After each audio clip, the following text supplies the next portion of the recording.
What's up, Steelers Nation? This is your boy, the Steelers Guru. Here to show you guys some highlights today and talk about the game. It's a great game for Steelers Nation.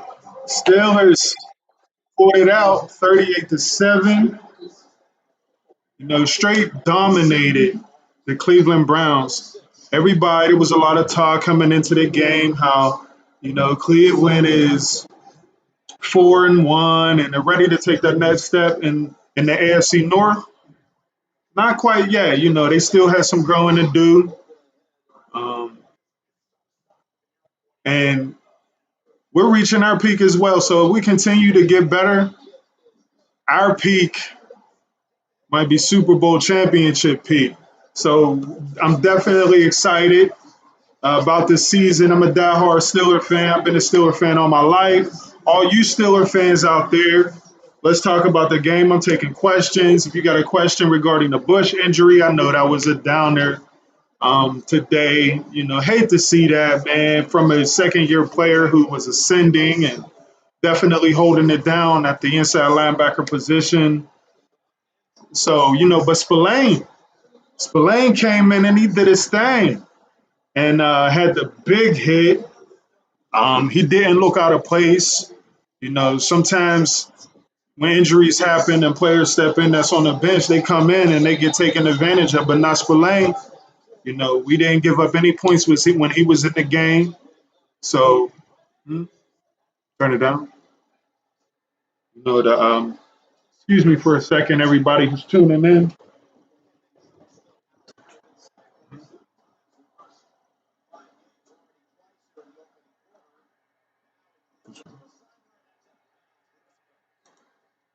Let's go.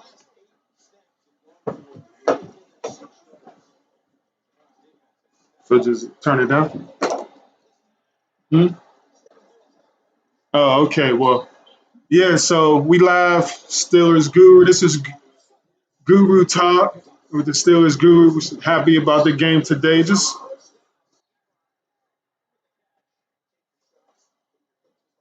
what happened to the?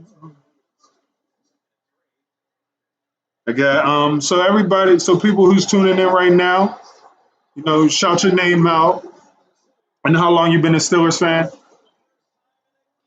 Oh, what's up with it?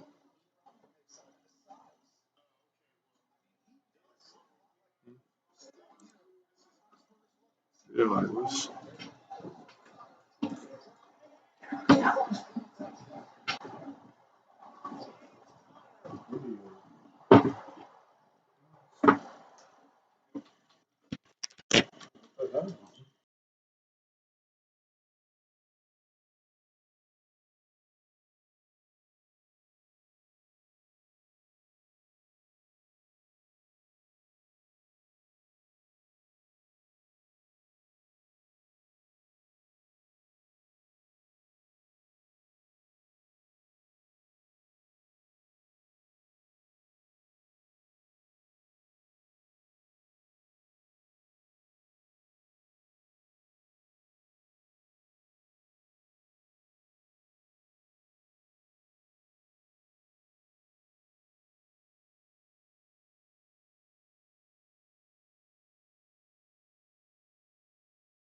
okay, everybody. What's up, Steelers Nation? This is the Steelers Guru for some post game Steelers talk. Everybody's excited, including myself, about the game today.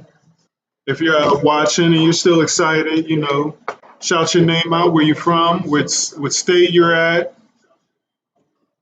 If you watched the game today, let me know who had the best, who had a good game. Um, if you have your MVP of the game today, let me know. Let's talk about your MVP. As far as today, let's talk about the defense. We could talk about the offense. The Steelers Guru, I'm taking everybody's questions. If you have a question regarding this game or the game next week against the Tennessee Titans, let me know. I'm definitely excited. 38-7. Beat the snot out of them Cleveland Browns.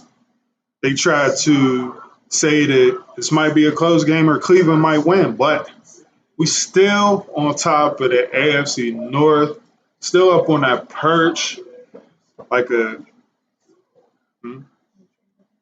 okay, we still on top of that perch and super excited. We 5-0. First time since 1978 we won the Super Bowl that year. That was the year before I was born. So, hey, good things happen when you undefeated, when you 5-0, Steelers Nation. You know, for my viewers out there, shout it out. What state you from? How long you been a Steeler fan? I've been a Steeler fan since all my life. You know, I got pictures in my photo album of me in my Terry Bradshaw jersey. And I don't want to, obviously I'm giving my age away, but, me and my Steeler and my Terry Bradshaw jersey. So shout out your name, where you from. If you have any questions regarding the game, I'll give you an informative answer. I know everybody, but let's just talk about this game and how dominating our defense was, especially coming off a game against the Eagles where our defense really didn't play that well. We gave up a lot of third downs, which they corrected, a lot of yards. Miles Sanders, the Pittsburgh native, had the big run. So that was a nail biter until the closing minutes when Chase Claypool put the game away with the long pass. And, our defense needed to play better, especially against Cleveland, being as AFC North football. Our division rival, our defenses needed to play better, and they answered the bell, and they did play better. So it was a great game. It just sucks that we lost Devin Bush. So let's talk about that a little bit. Let's talk about the loss of Devin Bush and what that's going to mean to this defense. It's going to mean a lot to this defense. He was a young player, obviously our first round pick. We traded up for him, and you want to get production out of a young player who you traded up for, who, being in the second year, building off of his rookie year, gaining experience, man. And, he definitely was holding it down. He wasn't spectacular so far, but he was holding it down and doing what he needed to do as far as manning that inside linebacker position. When I watched the Steeler game, I did not watch a game where I'm like, man, Devin Bush, he's making these mistakes. He's getting burned left and right by tight ends and running backs coming out of the backfield. He's definitely holding this down. He's not the weak link. So if he were to continue to progress and get better this year, maybe he turns into a superstar where instead of just holding it down, he makes a whole bunch of plays like interceptions and forced fumbles and things like that. So it just, super sucked that we end up losing him. And they put in Mickey Spillane, Robert Spillane. Robert Spillane. Mickey Spillane, I think he's an actor or something like that. But Robert Spillane, they put him in there, and I was pleasantly surprised about how he played. Normally when a guy comes off a bench, he's a bench player, and they put him in, the other team might start picking on that guy, or he shows himself to be inexperienced, because he doesn't have the experience of playing. So he ends up coming in and usually making a lot of mistakes, and you could just see, when he's a player who doesn't have as much experience, like, oh, they're attacking him. He's missing some tackles. He's not hitting the right gap. He's not doing what he needs to do, but he held it down. So, I'll be excited to learn about how he develops, going off the game today. He should have the start, and he should be starting in the next game, which he's going to get tested in the next game against Derrick Henry in the 5-0 Titans, but that's a talk for another day. we want to bask in the excitement of this 38-7 win. Obviously, Steelers Nation, the Steelers came through. I definitely expected them to win, but in the fashion that they did, super excited. I definitely wasn't expecting 38-7. Like Mike Tomlin, we got to give it up. He's a great head coach. He's a great head coach. He has his team stepping it up just the right moment when they need to. Like I said, the defense didn't play their best against the Eagles last week, and he and them got better. As far as the way they played this week coming off that game against the Eagles. They completely shut down the Cleveland Browns. Had Odell Beckham frustrated. Baker Mayfield threw for under 200 yards passing. I think he had like 160 something yards passing. One touchdown, two interceptions. So he was flustered. I know he was hurt with the ribs and everything like that. The defense put the pounding on that boy. Another 5 sacks.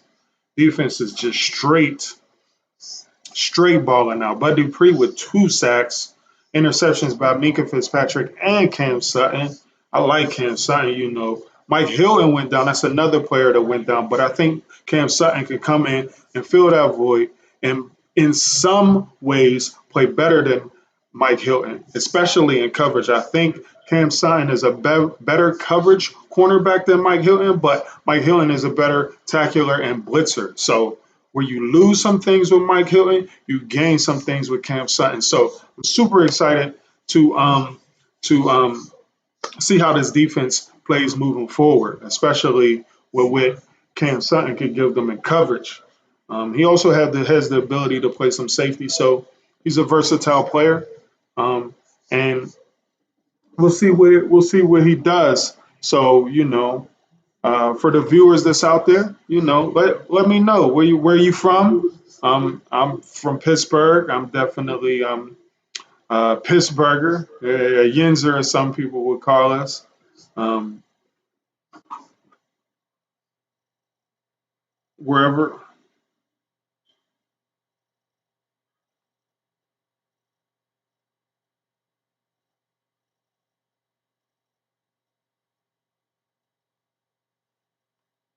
So we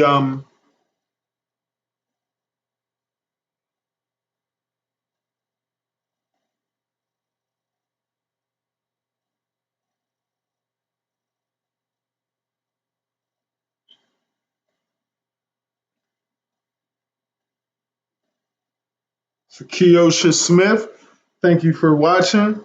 Um, where you at? What state you at right now? Let me know.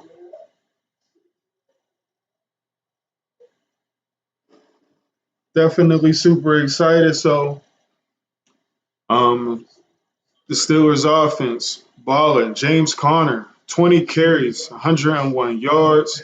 So he's definitely balling, which everybody knew there's potential there. He just needed to stay healthy, and he is. I felt like a lot of injuries was caused um, as far as him being tackled.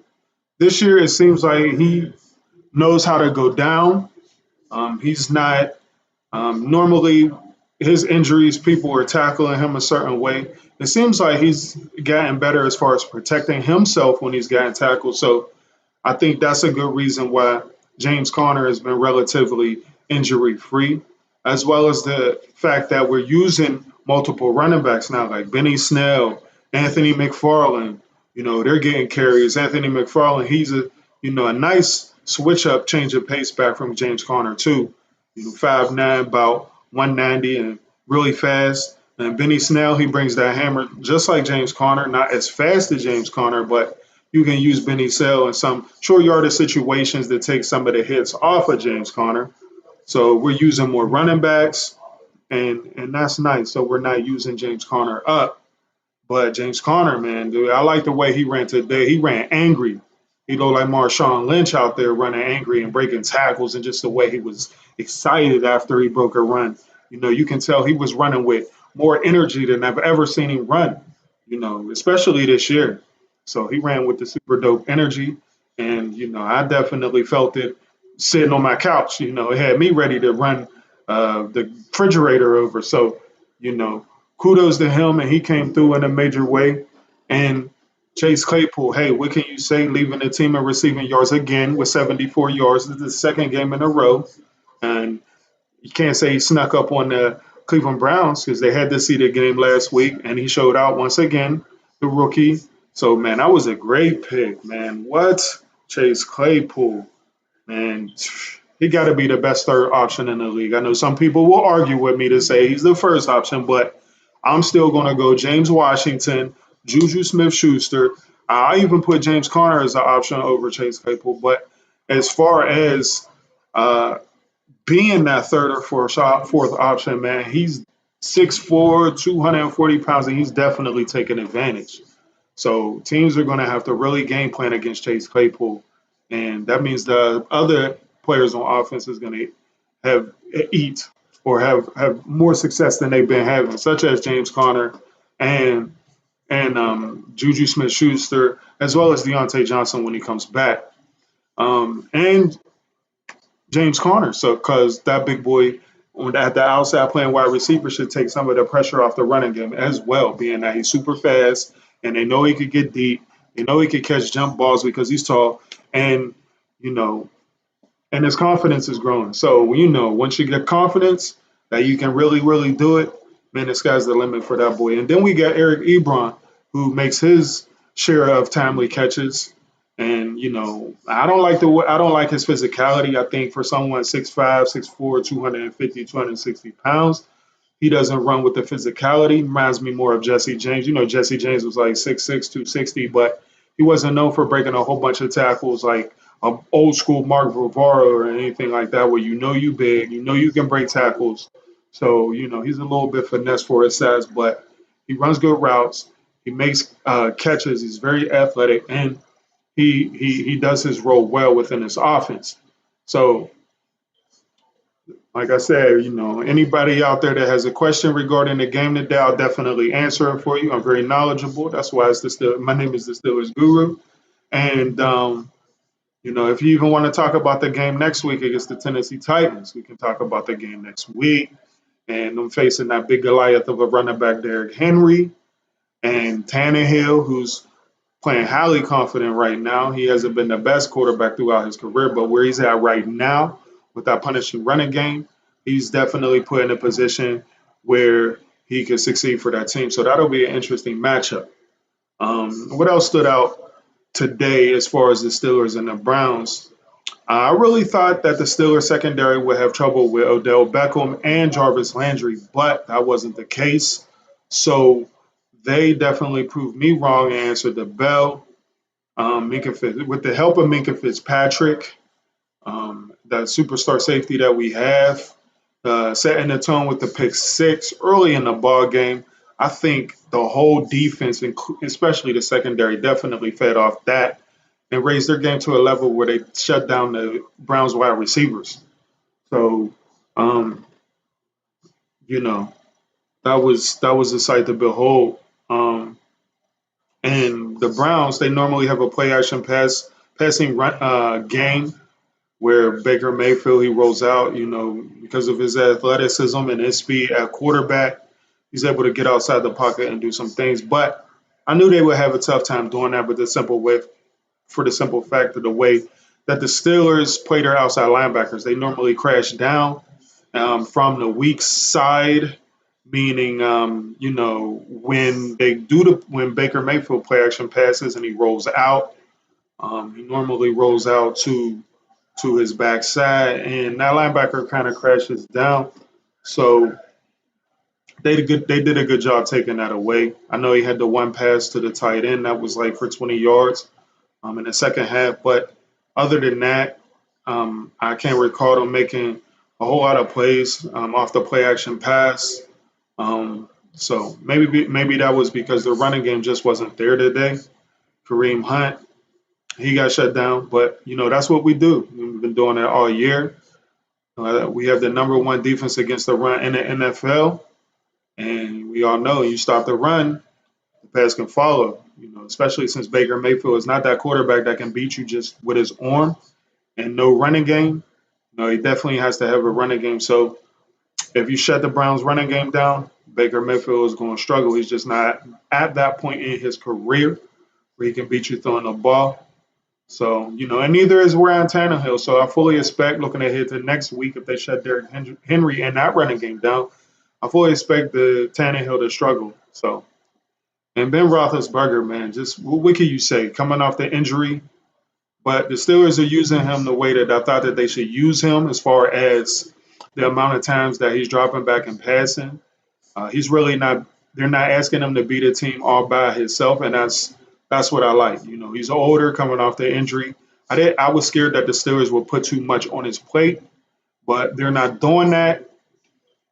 So that's kudos to the Steelers coaching staff for knowing that, recognizing that, and implementing the game plan that would play to a 38-year-old quarterback coming off an injury strength. So, yeah, man, just awesome, awesome, awesome game all the way around. I can't think of anything I'm really angry at or disappointed in. We didn't get a whole bunch from our return game, but that's okay. It was no fumbles, or we didn't lose yardage on any punt or kickoff return. So that was definitely, they definitely held it down. Ray McCloud, shout out Ray McCloud. He definitely held it down on that end as well, and he's going to continue to grow as a young player as well. So moving on into the season, towards the end of the season, hopefully we get more out of him in the return game. And I know they liked him in preseason. He did his thing, and that's why he run a job. They gave him. You can see that the potential's there, though, especially from seeing him on the reverse last week with his speed and his ability to find that opening and then go. So that's what you need when you're returning punts and kicks too. You need to have speed, and you need to be able to find the opening and go. And he did that last week. So they'll probably put him in more positions to make plays as far as reverses and maybe screens and things like that as well. So that's pretty much it. I'm trying to think the offensive line. Oh, shout out the offensive line. Young Chokes Okafor. He didn't get dominated by Miles Garrett, who's playing lights out this year. Probably playing the best of any defensive lineman in the game. Probably him and Aaron Donald are up there as far as 1-2, as far as being productive and just being dominating this year. And you would expect Miles Garrett to really impose his will on Chuck Okafor, but that was not the case. And shout out Alejandro Villanueva, who's probably one of the most underrated players on that Steelers offense, man. Like, he doesn't get the credit he deserves, man. But he's playing lights out this year. You're not really seeing him give up sacks left and right. Matter of fact, he's quiet. That's a good thing when you're an offensive lineman and they don't say your name and you just on some incognito quiet stuff, man. So, hopefully he continues to do his thing, because this league is filled with elite pass rushers. Next week he's going to be going up against Jadeveon Clowney and Harold Landry. So that's going to be a challenge for him as well. And James Conner with another 100-yard game. So, collective effort on the offensive line, people just being mad physical. Not only are they finesse, we're keeping Ben Roethlisberger clean, but, when you have a power running back with 20 carries for 101 yards, they're being physical as well. So, just playing overall good on the offensive line. Man, this is Steelers Nation ball right now. Definitely coming into the season, like I said, I couldn't have dreamed that they would be 5-0, but here we are in the midst of what looks like a special season. So as long as COVID doesn't rear its ugly head and stop things, and we can continue to have some football and watch our Steelers, man, it looks like it's going to be a nice, nice season. So,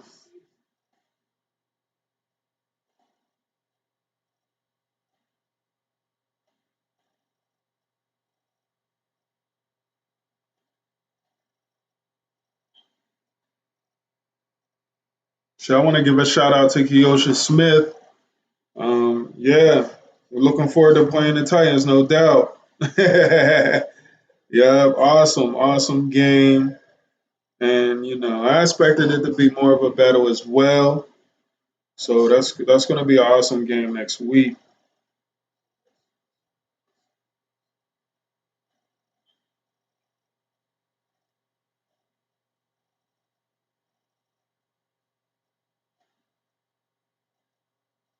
So yeah, man, it's a beautiful day in Steelers Nation, and we are out here 5-0.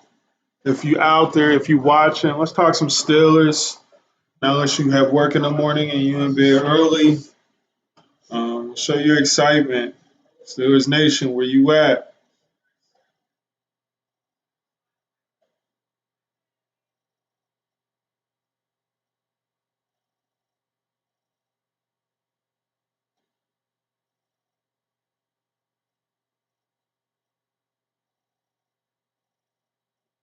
Where you at, Steelers Nation?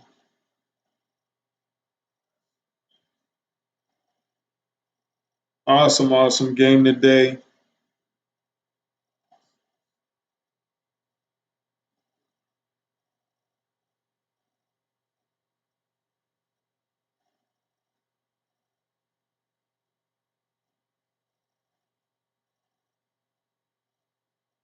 All right.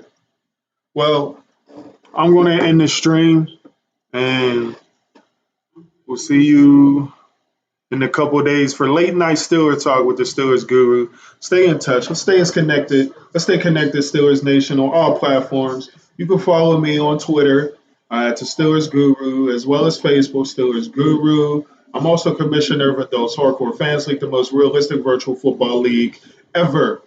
You want to keep in touch with that league. It's an exciting league.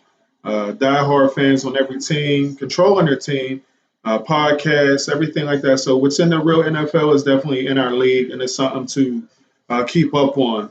Very funny highlights, and it's definitely it's storylines, it's user rivalries, team rivalries. We got it all. Betting lines for games. Like I said, whatever's in the real NFL is in our league. So it's Adult Hardcore Fans League. You can catch us on Facebook as well at AHFL on Madden and on Instagram, Adults Hardcore Fans League, and on Twitter, AHFL on Madden. So for the Steelers Guru, Steelers Nation, we 5-0, baby. And I will see you in a couple of days for some more Steelers talk. Peace.